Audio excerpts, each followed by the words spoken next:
We know now that the price is going to be somewhere around $128 to $130 billion.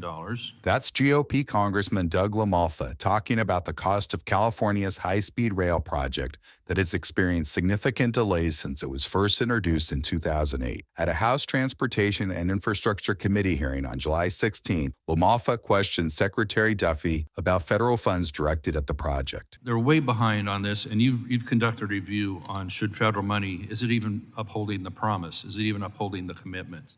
How has that review gone as you started that review earlier this year on further federal money going to that?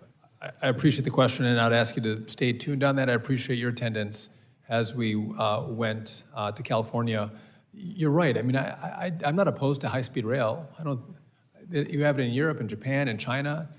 But if we're going to spend billions of dollars, I think the American people and the taxpayer expect that you're going to build high-speed rail. And to your point, Congressman, I don't see it. It's hard to see a pathway forward where they're already, 16 years in and $15 billion spent, and not one high-speed track has been laid. And it used to be from LA to San Francisco, now Merced to Bakersfield, not the two mass population centers of California.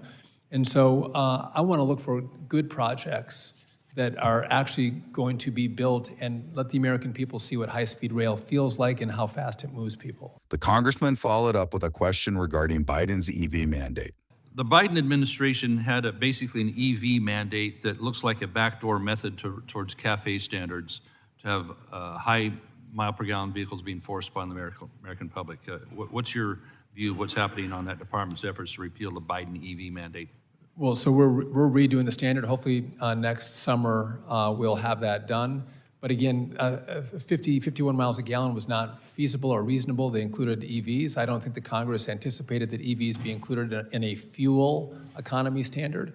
And so we're gonna rework that rule the way that Congress intended and deploy more common sense. And the amount of money that is added to the cost of a car, we estimate $1,500 to $2,000 a car for the taxes or the carbon credits that have to be purchased for a fleet that can't meet the unattainable standard. Again, we're punishing the American taxpayer. That doesn't mean we don't want efficiency, we don't want to have options, but this is something different than that, is trying to drive an outcome by the consumer. And I think the consumer should always have the right to choose.